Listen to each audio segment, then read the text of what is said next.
Every day, citizens around the country are faced with new dilemmas.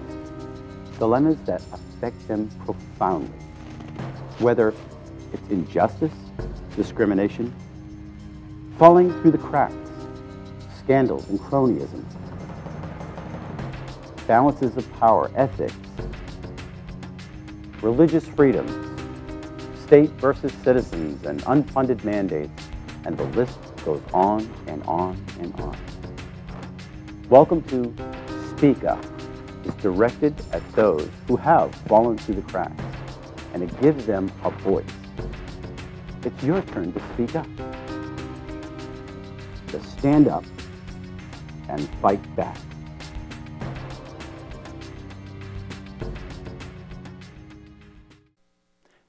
Thank you for joining us for Speak Up. This program is about speaking up so you can be heard. We have special guests from the city of Rochester, New Hampshire, Representative Cliff Newton and Tom Kaczynski, Jr. They have a redress brought before the House of Representatives regarding transparency in government. Special committees in the town of Rochester that over a 9-year period kept no minutes, and yet they developed changes in their zoning laws. Agenda 21. What is it? And how do towns develop planning changes and have no record of any notes? Thank you for joining us here again for another hour of Speak Up, New Hampshire, here with Representative Kevin Avard, your host. And I want to welcome my new host, Representative Cliff Newton. Yes, from Stratford, District 1. Thanks for having me on the show. Cliff, thank you very much for coming on the show. Glad to be here. And Tom Kaczynski? Yes. Thank you. Well, appreciate you gentlemen for coming on the show. It's a pleasure being here. All right, so, well, the reason you're here, again, obviously, is to speak up and basically to talk about what's going on here. You basically came before the Redress of Grievance Committee and wanted to talk a little bit about what's going on in Rochester. Yeah, we're actually proponents of open government. We've had a little problem in Rochester with open government that we're getting to the bottom of, and it all started with Tom making a request. Yeah, I've been following this comprehensive rezoning was sort of languishing in Rochester. They worked on it for several years, but this past summer, for some reason, it seemed to come forward at a high rate of speed. And what bothered me is that we live in an agricultural zone, and they were looking to totally get rid of the agricultural zone in name and in uses. And as this process progressed, we even were going from rural residential to what they called R3, which would allow multifamily homes. And I was getting a little distressed at that. You know, I moved up to New Hampshire for that agricultural influence, and I'm a poultry dealer. We're in an agribusiness. It bothered me that in this state we should be getting rid of agricultural. So just for our viewers, you know, edification, the whole idea, if you're in a farm area, this new zoning or this new master plan, if you want to call it, would change farmland into A residential 3, it's happening. We're finding out, and it's interesting because the more we get into this, the more we're finding out it's happening everywhere. Okay. There's new zoning that's brought forward that's very restrictive. A lot of areas that things were permitted in are now by special exemption or by conditional. Special exemption means you have to go before the zoning board to do what you could have done before the new zoning, or conditional means you have to go before the planning board now, when before you could, it was just permitted and you could do it. Right. So that's been happening in Rochester. The Comprehensive Rezoning Committee was meeting for 9 years, we found out, and we also found out they never kept any minutes or any records, and this was a committee that was appointed by a mayor, and it worked under the city council and or planning board. So 9 years, no minutes. No minutes. No minutes. And here's the... Is that legal? As far as I know, no. Well, they're sorry they did it and they won't do it again. I think they're sorry that they got caught. But this is what they came up with, a 150-page ordinance that will dictate everything in really finite detail of anything you can do with your property. Just for example, there's 32 pages of definitions. 32 pages. Isn't there a law, an ordinance, a law that says that you have a right to know what's going on in these committee meetings? Well, sure, the right to know law says that they should be keeping minutes at all these meetings. What happened, I went to the city planner, the city planning department in Rochester, and I asked them if I could review, where could you review the minutes for these meetings for 9 years, just to see how they arrived at these conclusions, because it just seemed absurd to me. And the woman there said, we don't need to keep minutes because it's a working committee. And I said, well, I beg to disagree. I know that was a mayorally appointed committee. I know 2 people who were on it and one who was refused, being Representative Newton, because he believed in property rights. So it's very interesting when you get into this whole issue of the comprehensive rezoning that they've done in Rochester. It's really, the more we peel back the onion, the worse it looks. So what is this comprehensive rezoning plot all about? What is it actually doing to farmland? I touched on it earlier, but yeah. Well, I'll give you an example. In the agricultural zoning, and Cliff did a wonderful workup of that called Zoned Out, and it showed the uses you're allowed and the uses you'll be allowed under the new ordinance. Under the change, I would lose approximately 12 uses on my property. And if you want to subdivide the property for, say, your kids, you needed 2 acres versus 1 to put a home on. Yeah, they have the density. The density was cut in half of what you could do with your property. So this group that is meeting for the last 9 years basically had the power to develop a plan which actually would take 12 uses of your property away from you. Right. Right. Exactly. And how they got to that point with all these documents, nobody knows. Right. They brought forward a document that, in an action plan, that was presented first to the planning board and then to the city council, and now it's back to the planning board to take action on it. And we've asked, who created this document? Where did it come from? What decisions were made? Who made the decisions? One of the big things is, who influenced the people creating this document? Were the lobbyists? Were the people of special interest? Nobody knows. They won't answer. It's like they're taking the Bo Dietl defense line where if you wear gloves and you say nothing, you can get away with murder. And they're refusing to come forward and tell us things, as you heard during the testimony of redress, because this is now a redress and grievances. And it's just, it's unbelievable. Well, let me ask you a question. This was brought up before redress and grievance. You're right. And what we discovered in our hearing was that there were meetings that were going on online with a quorum. Right. That the public was not aware of. Yeah, Tom has been trying to get. Well, before we would get to that, I would say this. Our city planner, Ken Ortman, told me when I went in there to the planning department that every time they created a chapter, what they submitted, the finished chapter, was considered the minutes. This is the city planner telling me this. I almost fell over. I couldn't believe it. And he reiterated that in a newspaper article in a Foster's Daily Democrat. That's basically what he said there, too. So this plan has come before the city council. What happened to it? Well. Was it voted on? Well, eventually it was, but here's how it worked. Naturally, this is such a big, so many major changes. A lot of people were upset with this. What happened was what I call a spot zoning. People came in and complained, and they were granted special wishes for their carve-outs for their little properties. It happened when I got forward. As one counselor said, everyone got what they wanted except Mr. Kaczynski, and I didn't. We have a couple counselors, say, for instance, Sandra Keynes, who, I've had some disputes with in the past, and they voted it down and for whatever the reason, But the thing was, it was voted on. It was scheduled to be voted on. Yeah, tell them that story. Yeah, that's a good story. I submitted a right-to-know request on September 6th. And our mayor kind of dilly-dallied around with the answers.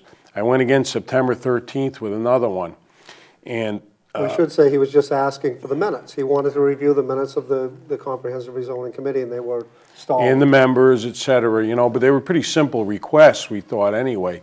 Well, finally, the mayor passed that off to our planning director, the one who told me that the minutes were what he submitted.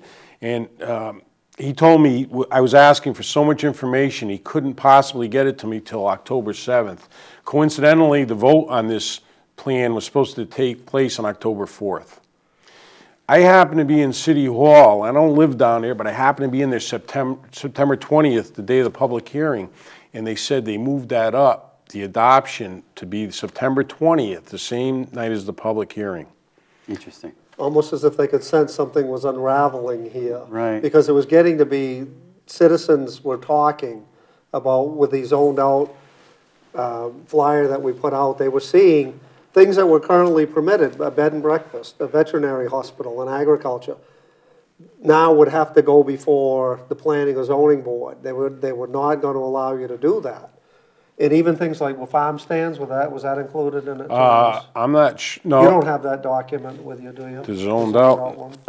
No, I don't have that right here. But I know riding stables were denied also. And you got to wonder, the other day I went by a big lot near my house, I said, why couldn't they put a riding stable there or a veterinary hospital? What's wrong with that in that area? It's not going to harm anyone, you know.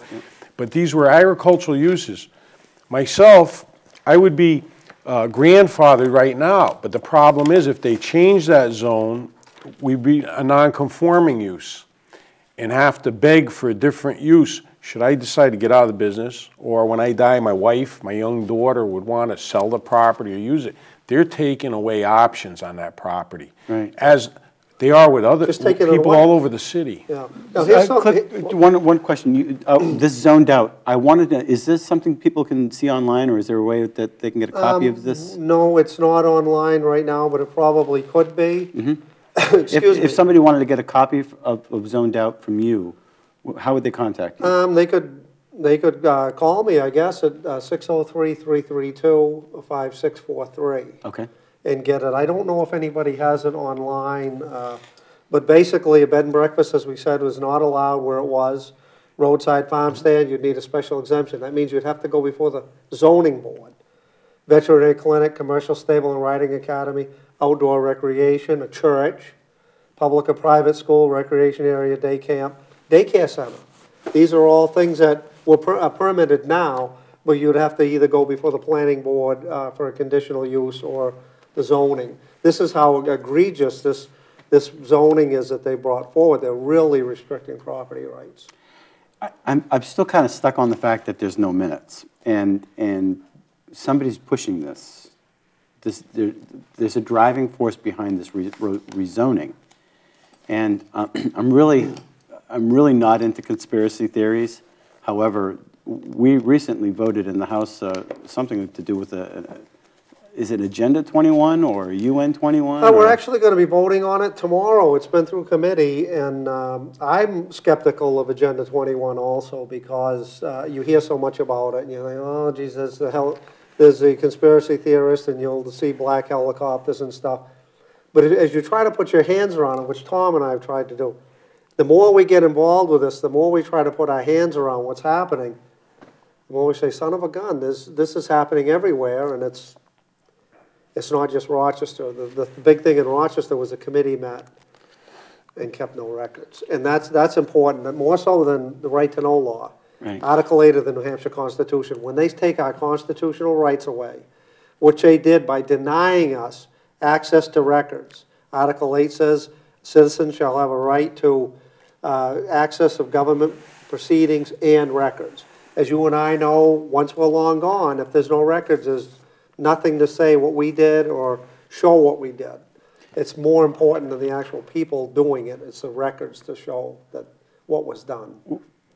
This is a reality going on before our very eyes, I wanted to know, do you know anything about this Agenda 21 thing, or what? Can you give us a little highlight what it is?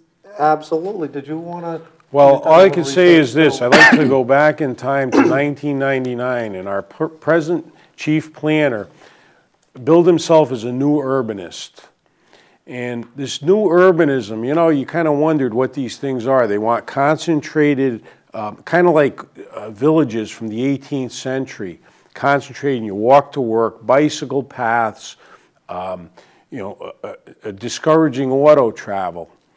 And you'd hear these words, sustainable growth, smart growth, and you wondered, where did these things come from? Where the heck did they come from?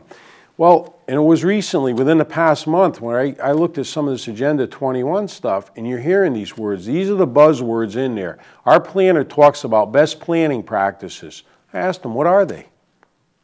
There's nothing you could define best planning practices. This is the kind of stuff that, in fact, I read about it. It comes from in 1965, there was a book published from the Moscow planners called The Ideal Communist City. And this is the basis for these people. These are where these ideas are coming from. As a matter of fact, reading about it, these are failed ideas because in Oslo, Norway, in East Germany, and in Russia, what they want for open spaces, these people are parking their cars now. They have the same desires as we do. They're bulldozing places like this. These ideas have failed. Like we get fads coming across from California, some of these are coming from the former Soviet Union.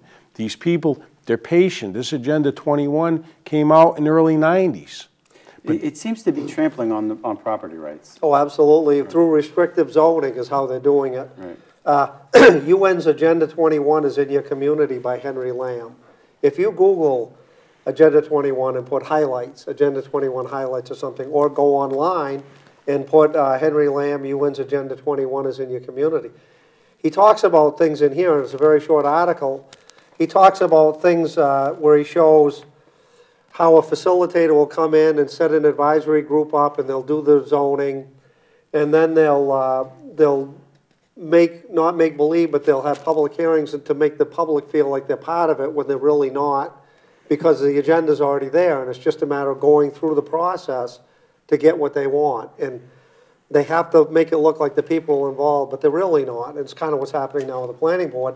And then at the end, this just goes on, this article, and he just says, once a vision document is complete, the next step is to convert it into a comprehensive land use plan adopted by local elected officials in the form of an ordinance that is enforceable with fines and other penalties. The plans are necessarily so long and complex that few people ever read them, other than professional planners and enforcement officials. You know, here it is, 150 pages. Who's going to take the time to read it? And once they have this in place, they can tell you everything you can do with your property. So we have, I call it a master plan for the town of Rochester that's been developed over 9 years without minutes. Yeah, we actually have a master plan which was separate. The master plan was for land use was passed in 2001. The master plan said in it that it should look at comprehensive rezoning. And then the committee is what was formed in 2002 and continued to meet until 2010, 2011 in some form or another, and came up with a 150-page document. Well, before the Redress of Grievance Committee, the fact that now the hearings are they're on television apparently, and right. they're now starting to take minutes. Yeah. However, the problem is there's a document here that still exists that was created over a 9-year period in theory. And was it ever voted on? Yeah, did you want to finish telling? I kind of interrupted earlier. Yeah, that's right. When you were talking about what the council did with the vote. Yes.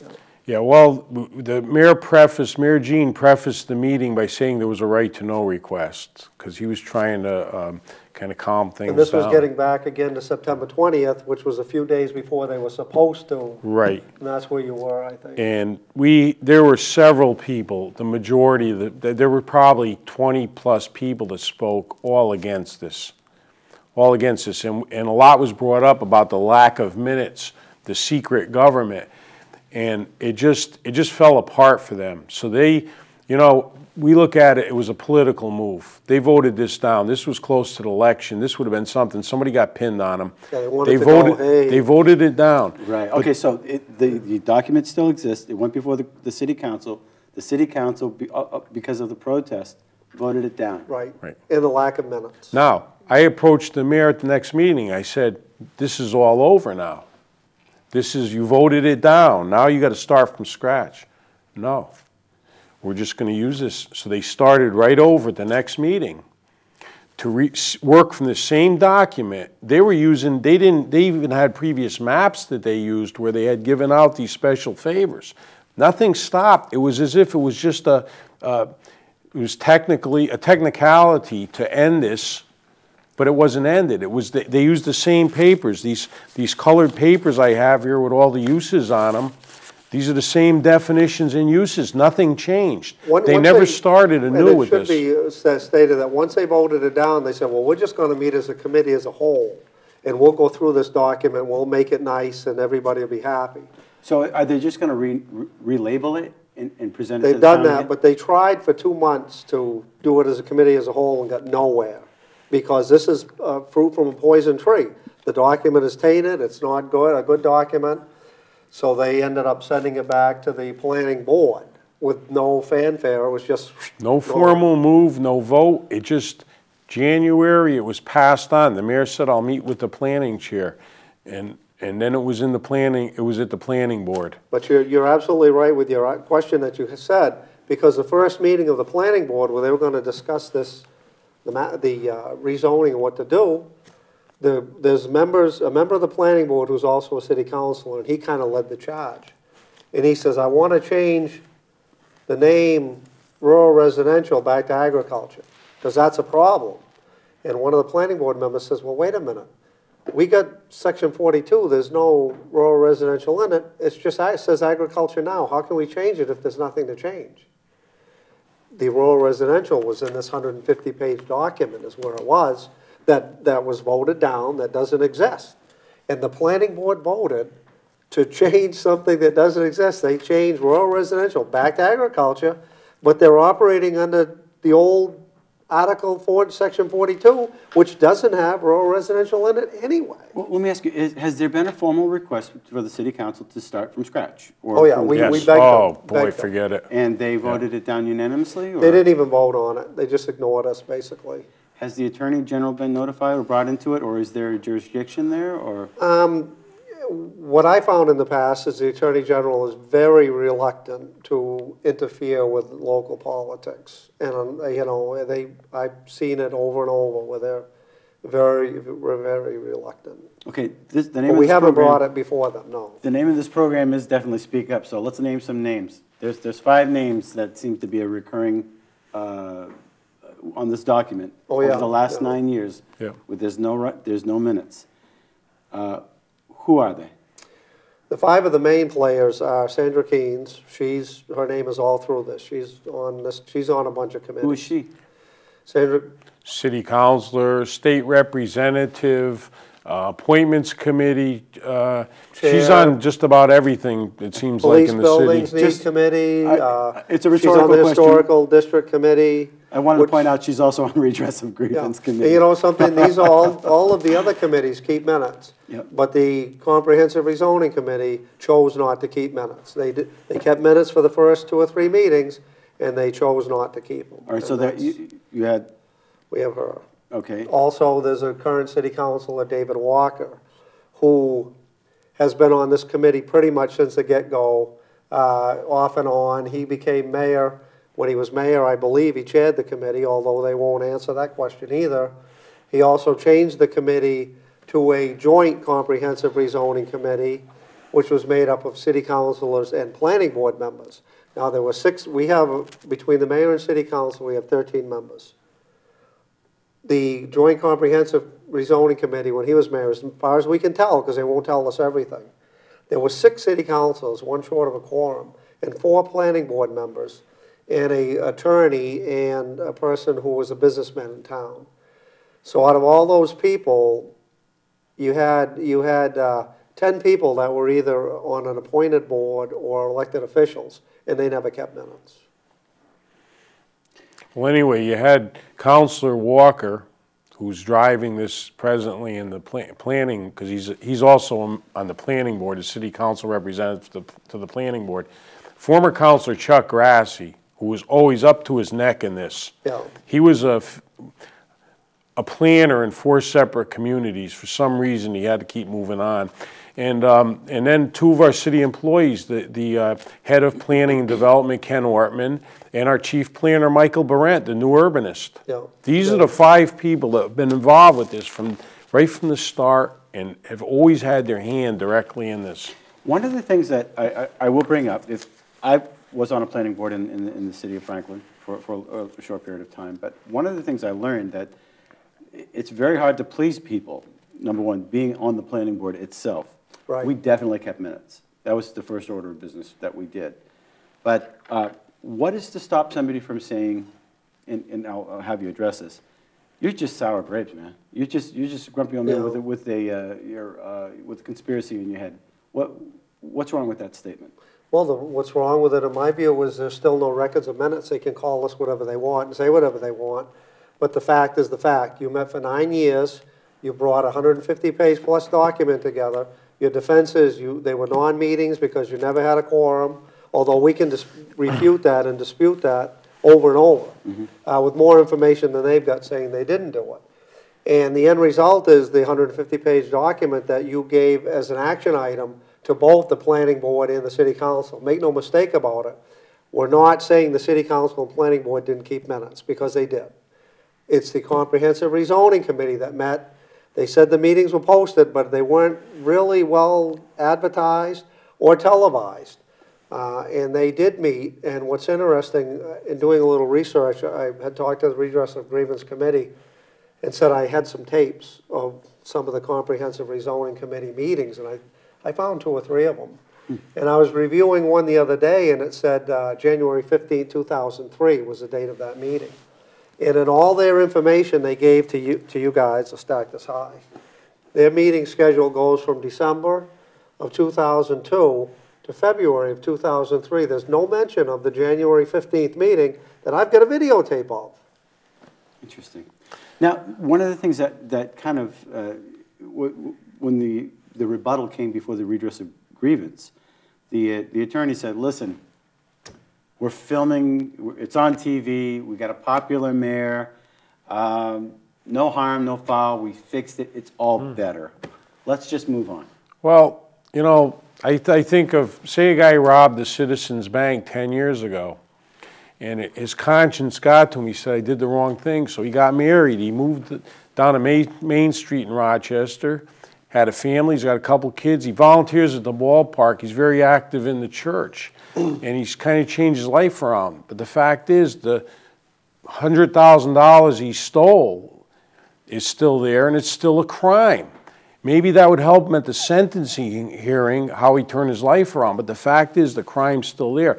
As you have here, this whole, what we object to is the foundation of this. What they based this whole plan on was conceived illegitimately, right, because there's no records. Now, one thing that I consider very important, because I just did some homework at the start of this. One counselor who's very involved in the city told me there was one consultant hired. The planners didn't like the desired result of the plan, so they hired another one.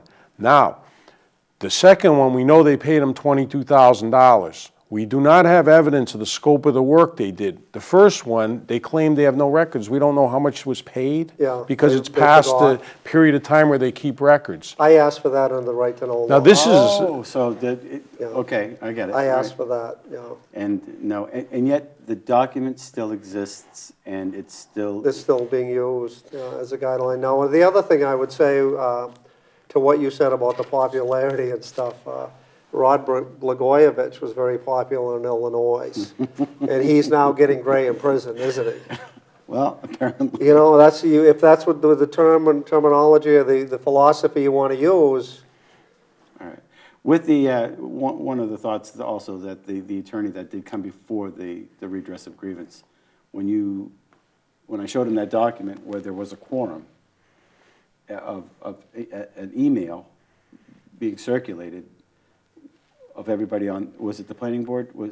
It was these rezoning committee people that I believe that was passed to, because that's what they were discussing. This was not out in the open.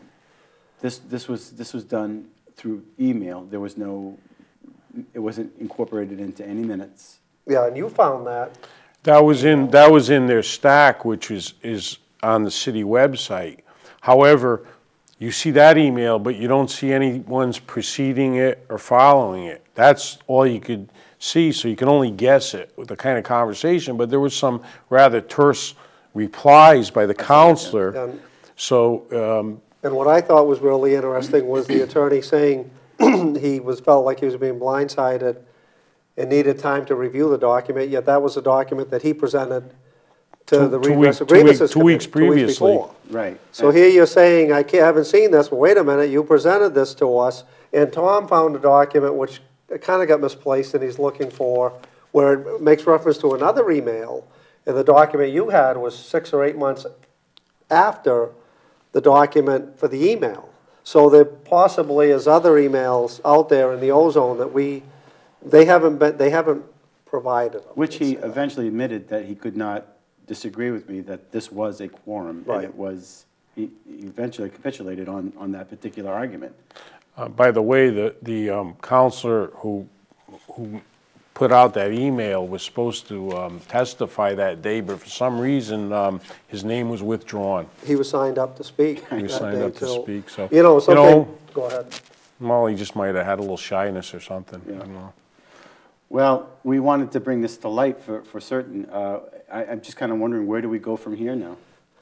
I would recommend that everybody who is listening, this is probably happening in your town or has happened in your town. Maybe not the mistake of the minutes, but we've got no good reason to have rezoning. We've asked repeatedly, why are we rezoning? Well, the rezoning, current zoning is 30 years old, it's outdated.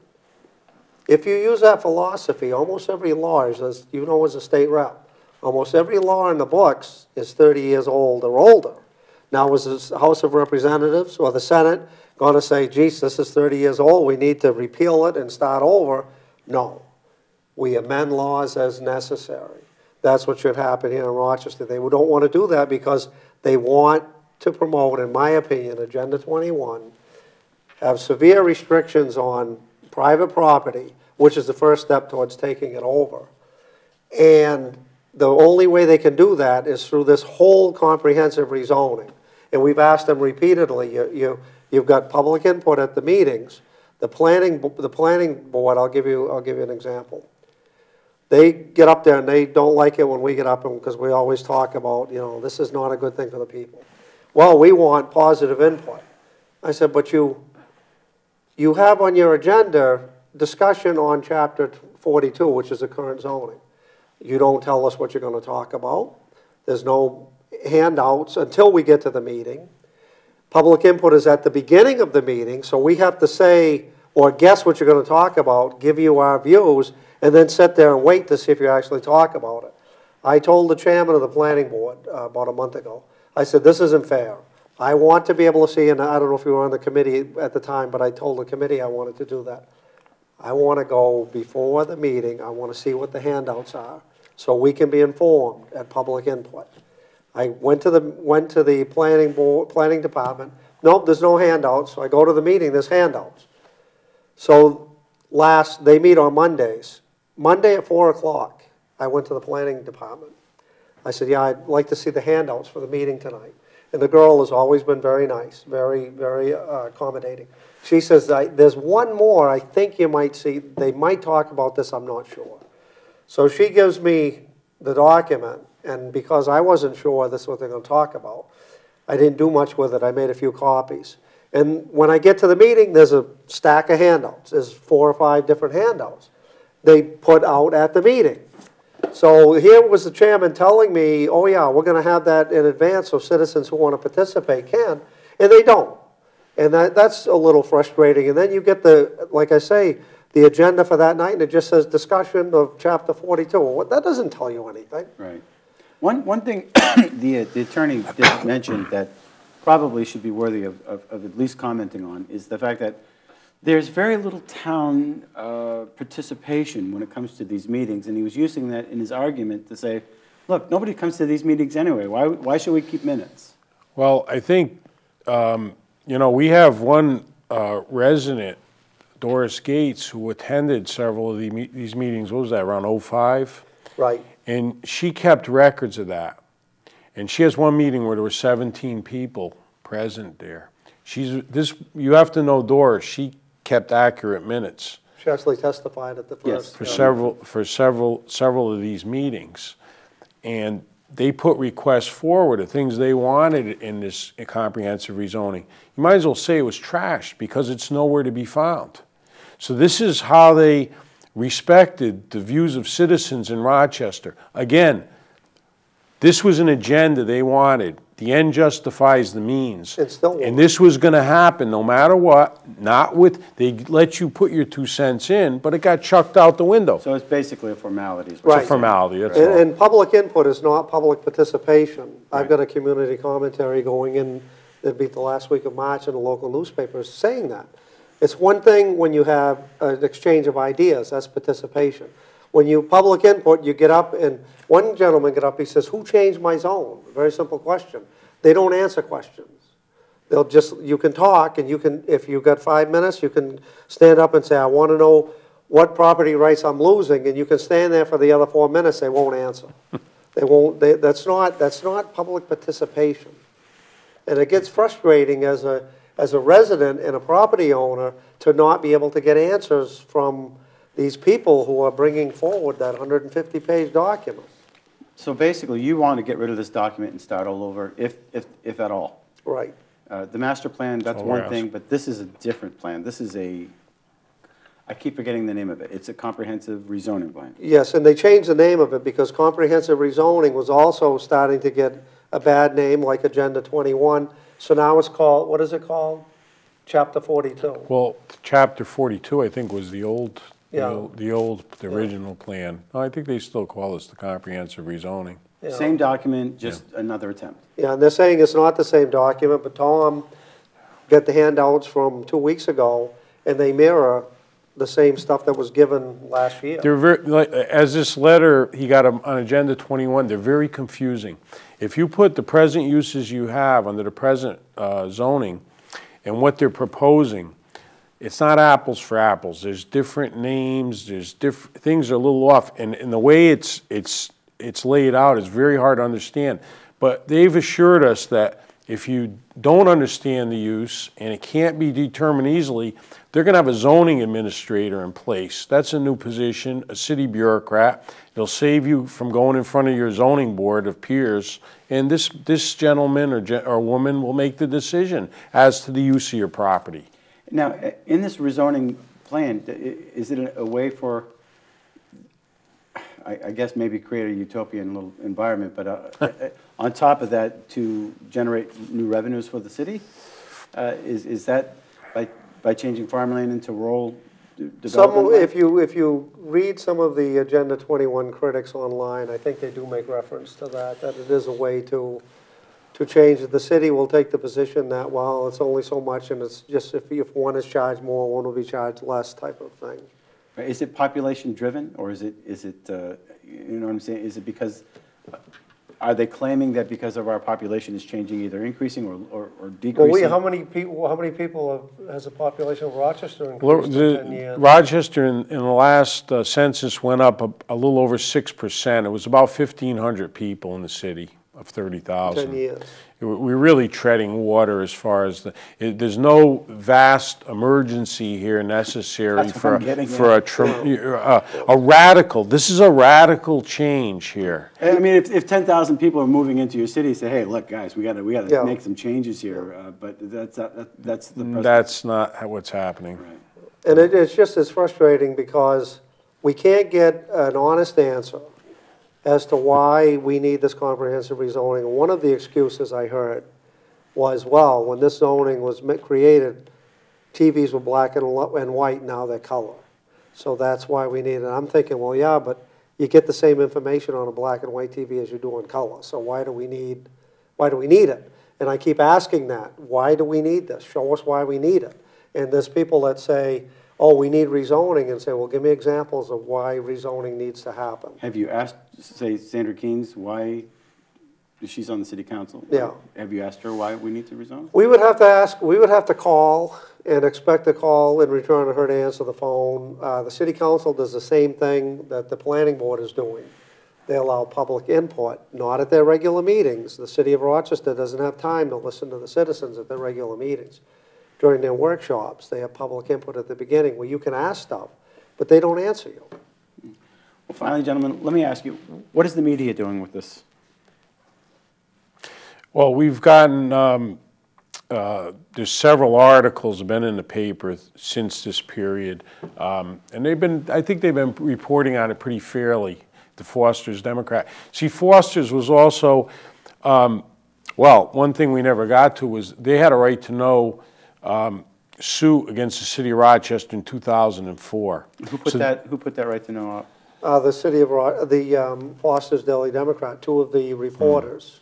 This was when I told you earlier about when they were holding meetings in the, I think I said it at this program, I might have said it at the testimony, where Ken Ortman was the acting city manager, and they were city, I might not have brought that up at this. Well, these people were admonished for holding illegal meetings during the construction of our new police station. They said they were staff meetings, but they had a quorum of counselors there, so the court determined that it wasn't. The right to know law doesn't have a lot of teeth, but they were slapped with that. So here you have in 2004, in the midst of this comprehensive rezoning with no minutes, you have our head planner, who's the interim city manager, acting city manager, getting slapped for right to know request, and yet continues to not keep minutes. And it should be noted that the chairman of the Police Building Needs Committee, who was attending these meetings, what the judge said they need to fall under the right to know law, was Sandra Keynes. And I believe our Councilor Walker was on the committee at that time too. So you're seeing the same names. He might have been mayor at the time. Yeah. Yeah, they Interesting. So where do we go from here? I mean, what are we trying to do? We're get this obviously to start all over from scratch? It's like anything else in life. If there's no penalties, nobody cares. Right. And they're finally, I think, seeing that when they go to Concord, that maybe it's a little different than the Wild West of Rochester, where there actually might be some accountability. Didn't you talk about a piece of legislation that was coming before us that will hold city officials accountable? Well, there's a little bit in the right to know changes that have been made that one of them actually passed consent calendar and is going to the Senate, and hopefully the Senate will deal with that. There's another piece of legislation under the right to know law which actually says you can remove people from office if you find that they've violated their oath of office, and that's one of the remedies I'm asking for. Whether the procedure will be correct to do that, I can only hope it will. And there are probably some people who have heard the testimony that believe there should be some people removed. For the city to say, we get it, it's not going to happen again, you know, what did you get? That you got caught? Did it really make enough of a difference where it won't happen again, or will it be again, geez, we didn't know again this time? For the people who get elected to say they don't know about the right to know law, there are trainings. The Municipal Association offers trainings on the right to know, although a lot of the stuff they provide is how to skirt the right to know law as opposed to how to abide by it, but it still is a training for it. So the excuse is weak at best, that they didn't know they're supposed to keep minutes, and I think you said earlier, one of the first things is, at the next meeting, hey, how come we're not voting to accept the minutes of the last meeting? How do we get rid of this document that was created over a 9-year period? One of the other remedies for the Redress Committee is to order the City of Rochester to vacate this document and start from scratch, which I think they should do because they still can't show us who influenced this document. Were there lobbyists that influenced it? Were there people with commercial property or residential property that wanted the zoning changed to benefit them? Would the courts be better suited for that? Or? I am glad that we've taken it to the House of Representatives because, first of all, most people don't have the thousands of dollars it would take to bring this to court. And secondly, I'd rather take my chances with a true group of our peers to make a decision on this, rather than somebody that I would fear is too connected. Well, gentlemen, I want to just put put it out there as far as how people, again, can get in touch with you. I know you mentioned your phone number. Is there an email, a website that you want to bring to light, or? Yeah, well, if there's enough interest, we'll make one. Okay. Because this, people need to know that this is happening everywhere. Okay, not just the town of Rochester. Right. There are other towns, I think Dover just adopted a comprehensive rezoning, which is the next town over. And this hasn't got by yet, and it is a battle. It's against property rights, and Tom is very strong on property rights. Well, I think it's a two-pronged issue, because it bothered me on the intrusion, taking away your property rights, but the fact is that it was done illegitimately, and that's where we at least got a chance to put a hold on this. I never realized until we looked into this, Agenda 21, and what's happening in other areas, how bad this is. It's bad, and I don't think we as Americans should be subject to something that's coming from the UN, some redistribution of wealth or trying to take of our property because they deem that we're too well off. I resent that. So Google Agenda 21. Yep. Coming from the UN. Yeah, and just go from there. And contact you if they want to help in the process. I'm sure that in Chapter 7 of Agenda 21 is kind of what covers what's happening there. Chapter 7. Okay. Yeah, and it's happening everywhere. You know, we asked them, the bottom line is we asked repeatedly, the mayor and others, to jettison this document and start from scratch, and they're refusing to do that. That's the thing that's so bothersome. A lot of time was put in. Cliff did a ton of research. I put time in. The meetings, all we asked them was to end this and to start over, and we would never be at the House of Representatives in front of the Redress Committee. It could have just started, but they refused to do that, and that's what's most bothersome, I think, about this. I want to thank you, gentlemen, for coming on the show and it's bringing our this to pleasure. light, and It's we're going to be looking into this for certain. So, Thank you. thank you for joining us, and stay tuned.